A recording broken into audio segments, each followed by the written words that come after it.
Pambabastos po ito sa kalikasan, sir. Itong ginawa nyo, pambabastos, lantarang pambabastos. Blessed day mga kabayan, welcome back sa aking channel, OFW KSA. Marami pang mga netizen ang nagtag sa Rapi Tulfo in action para makarating po kay Senator Rapi Tulfo ang nag-viral na resort sa gitna ng Chocolate Hills.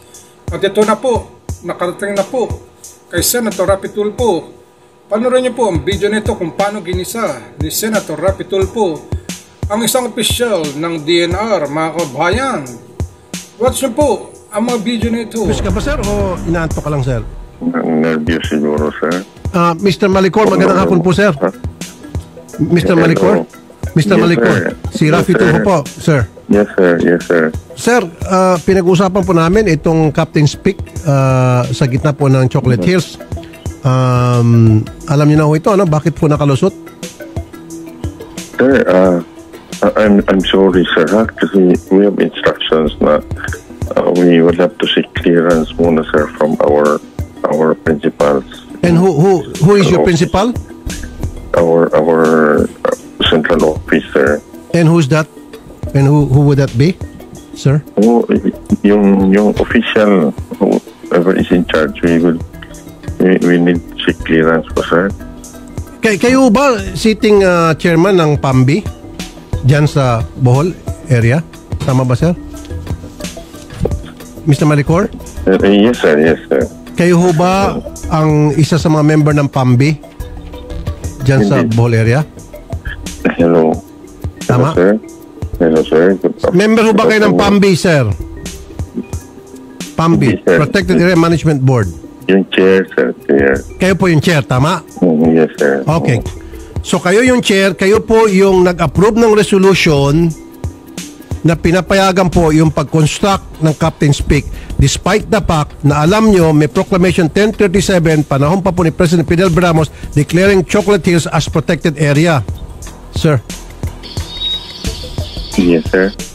Yes, sir.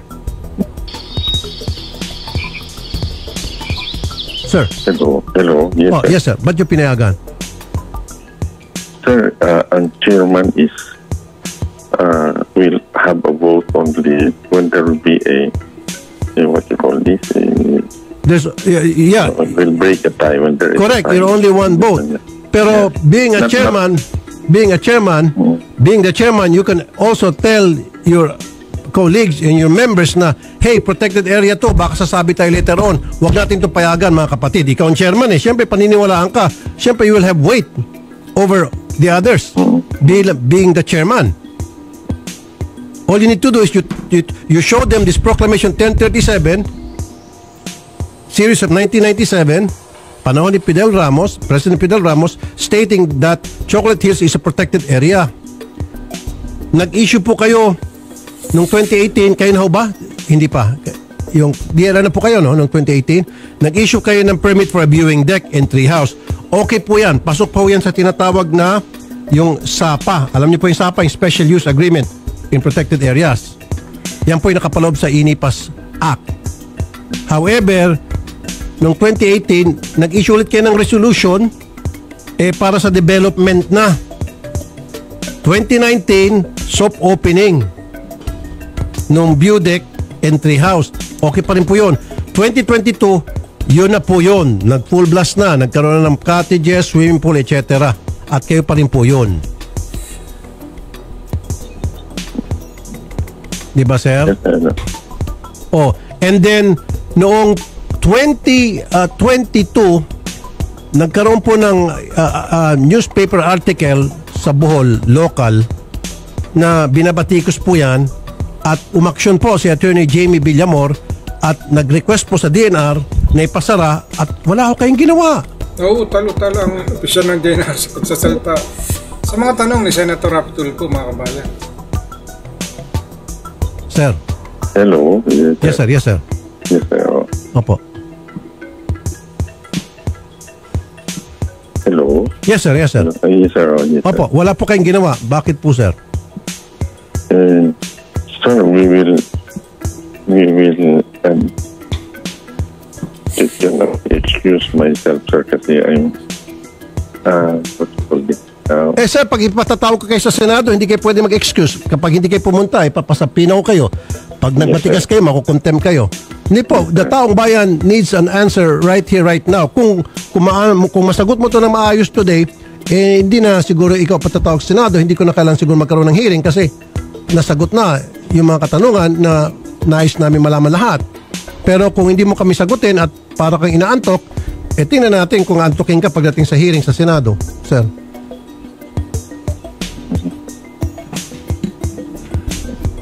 Pambabastos po ito sa kalikasan, sir. Itong ginawa nyo, pambabastos, lantarang pambabastos sa ating kalikasan. They were supposed to secure an ECC, pero they have not secured an ECC, sir. I know, in the first place, hindi sana kayo nag-issue ng resolution na allowing Captain Speak na magkaroon ng construction dyan sa area na yan. That resolution that you issued, yun po ang ginamit ng LGU para issuean sila ng business permit and sa BPLO, Business Permit Licensing Office. Di ba? Kayo po ang nag-umpisa lahat. Kayo po ang naging ugat ng problema. Mapapansin sa video mga kabayan, tila hindi makapagsalita ang opisyal ng DNR dahil daw sa nervyos nang makuusap ang ating idol si Senator Rapi Tulfo sa kanyang mga tanong mga kabayan. Sir. Yes, sir. Ano yan, sir? Sir, mukhang matatanggal ka rito, sir. Although, ikaw nga, isang boto ka nga lang. Sige, pwede mo malaman kung sino-sino mga members ninyo? Yes, sir. We will. Sino po mga members niyo po ng PAMBI nyo dyan? Alam ko, governor, mayor, barangay chairman, tapos district representative ng lugar, may sakop niya, even senator pa nga or a sitting senator, alam ko. Okay? So lahat po ba yung pumirma? The majority, sir. Majority. Sino-sino po yung mga pumirma doon? Bukod po sa inyo, sir. Sa PAMBI. Sir, what are you referring to? It is the resolution Di ba, sir, yung votation during the meeting? Yes, sir. Yung pumirma sa sa resolution na allowing Captain Speak na mamayagpag diyan sa isang restricted area gaya ng Chocolate Hills na sa isang protected area, excuse me.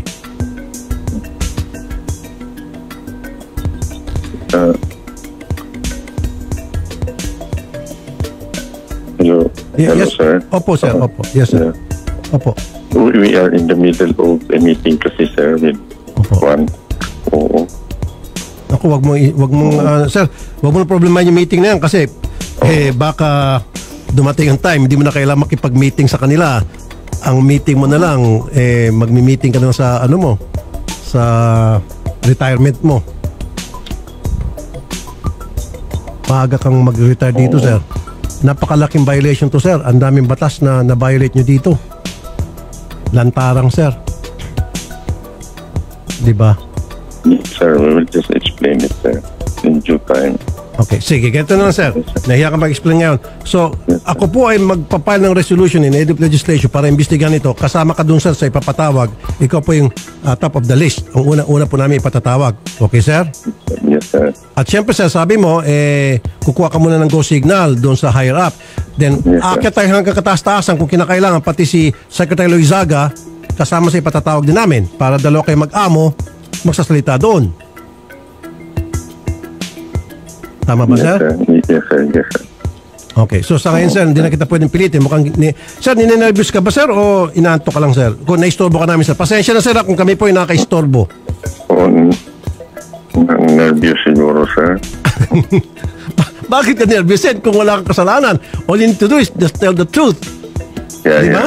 The truth will set you free, sabi pa nga nila. O, diba? Yes, sir. In due time, sir. Yeah. Ninervous ka lang. Okay. Gaano katagal ka na po sa serbisyo, sir?